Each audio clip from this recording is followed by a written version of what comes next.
Ici Bleu sans frontières, un balado qui t'invite à plonger au cœur du monde marin. Ensemble, plongeons aujourd'hui dans la vie étonnante de la baleine bleue, le doux géant des océans. Discutons des défis qu'elle affronte et des gestes qui peuvent changer son avenir. Ouvre grand tes oreilles, l'océan a beaucoup d'histoires à raconter. Ah, la fameuse baleine bleue. Tout le monde en a déjà entendu parler, n'est-ce pas? En préparant ce projet, j'ai eu la chance d'en apercevoir une de mes propres yeux à Tadoussac. C'était un moment magique. De ce qu'on voit d'elle en surface, c'est à peine 10% de son corps. Et pourtant, ce petit 10% est déjà très impressionnant selon moi. J'ai aussi appris que seulement 10% des baleines peuvent sortir leur queue de l'eau et qu'à peine 10% de celles-ci le font réellement. Donc, les chances de voir une baleine sortir sa queue de l'eau sont d'environ 1%. Autant dire que c'est très rare. Malheureusement, je n'ai pas eu cette chance. J'ai seulement vu son dos, son aileron dorsal et son souffle d'eau. Voir une baleine bleue tout court, c'est déjà exceptionnel. Plusieurs chercheurs passent leur vie à en chercher sans jamais en croiser. Ces géants sont en voie de disparition, mais bonne nouvelle! Leur population recommence lentement à augmenter grâce aux petites choses que font les géants et aux lois instaurées par le gouvernement. Je vous en parlerai plus profondément prochainement. La baleine bleue, scientifiquement appelée Balaenoptera musculus, mesure entre 21 et 28 mètres, la longueur d'environ 2 gros camions. Elle pèse entre 80 000 à 120 000 kilos, soit le poids d'une cinquantaine de voitures. C'est vraiment beaucoup. Malgré son nom, elle n'est pas vraiment bleue. Sa peau est grise, avec des reflets bleutés et de petites taches blanches. Elle est magnifique, tout comme son chant.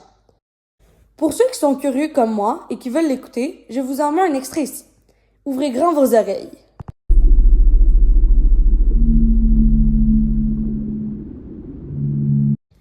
C'est magnifique, non? On peut trouver des baleines bleues dans presque toutes les eaux du globe, des mers subtropicales aux eaux polaires. Elles préfèrent les eaux froides riches en plancton, surtout en automne, hiver et printemps. Ici même, au Québec, on peut les apercevoir dans le golfe du Saint-Laurent et les eaux du Saguenay. Impressionnant, non? Si près de chez nous! Côté alimentation, la baleine bleue se nourrit principalement de krill, qui sont de minuscules crevettes appartenant à la famille des crustacés euphausiacés, et de plancton, qui sont un mélange d'algues et de krill. Chaque jour, elle avale environ 16 tonnes de nourriture, soit 12% de son poids. Oui, c'est énorme!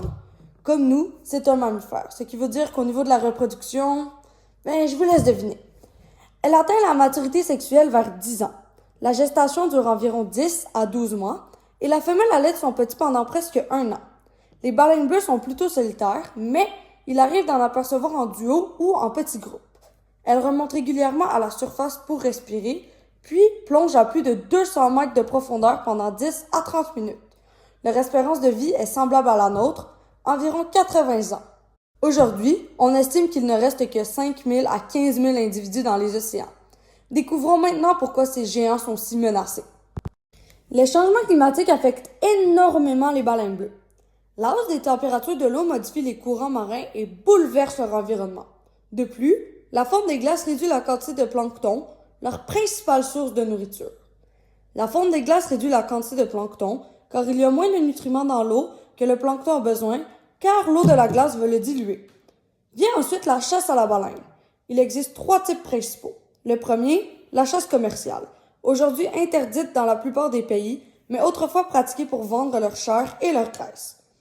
Deuxièmement, la chasse scientifique, utilisée comme prétexte pour capturer les baleines à des fins d'études, notamment au Japon, où l'espèce a presque été menée à son extinction. Maintenant, elle est beaucoup plus encadrée par la loi et très peu pratiquée maintenant qu'on connaît les risques. En troisième, il y a la chasse de subsistance, encore pratiquée par certains peuples autochtones pour répondre à leurs besoins essentiels. La chasse de subsistance est désormais mieux encadrée par la loi. Un autre grand danger, les collisions avec les bateaux. Même si les navires sont bruyants, les accidents sont fréquents. Les baleines peuvent être distraites ou fatiguées, par exemple lorsqu'elles dorment, allaitent ou se nourrissent et n'ont pas toujours le temps de réagir. Les collisions peuvent les blesser gravement ou les tuer sur le coup. Certaines collisions laissent des blessures à vie sur la baleine, soit sur leur nageoire dorsale ou leur colonne vertébrale. Il y a aussi la contamination des océans. Des produits chimiques qui se déversent dans la mer empoisonnent directement les baleines ou leurs proies comme le krill. Moins de krill, c'est moins de nourriture. donc plus de risques pour leur survie. Un autre impact que j'ai moi-même vécu, les croisières d'observation. J'en ai fait une à Tadoussac et même si l'expérience était incroyable, je me sens maintenant un peu coupable. Ces excursions peuvent causer un stress immense aux baleines. Comment aimeriez-vous ça être pourchassé par un navire sur des centaines de mètres? Si vous décidez d'en faire une, choisissez une compagnie responsable et respectueuse des distances. Il faut rester à au moins 500 mètres de l'animal. Et si vous êtes en kayak, ne vous approchez pas. Laissez-les tranquilles dans leur milieu naturel. Les baleines bleues peuvent aussi se retrouver prises dans des engins de pêche, comme les filets. Même un géant n'est pas à l'abri de ces pièges. Enfin, il y a la pollution sonore, souvent causée par les moteurs de bateaux. Les sons trop forts ou répétés stressent la baleine et perturbent leur communication, essentielle à leur survie. Comme pour nous, la pollution sonore nous affecte et nous stresse aussi, alors pourquoi le faire vivre à la baleine?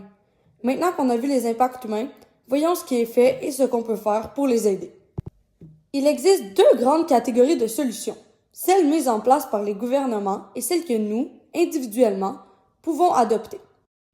Commençons par le côté gouvernemental.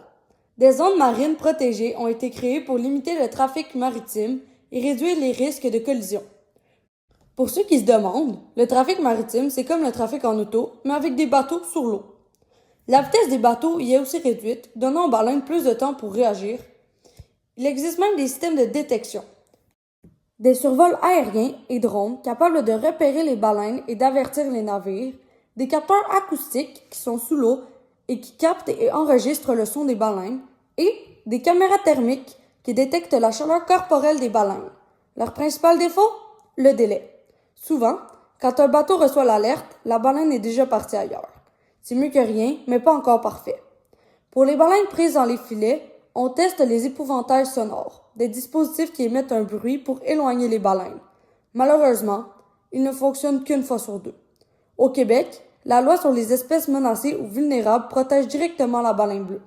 Au Canada, la loi sur les espèces en péril vise à rétablir les populations menacées. Ensuite, il y a le GREM, le groupe de recherche et d'éducation sur les mammifères marins, qui poursuit ses recherches pour trouver des solutions durables.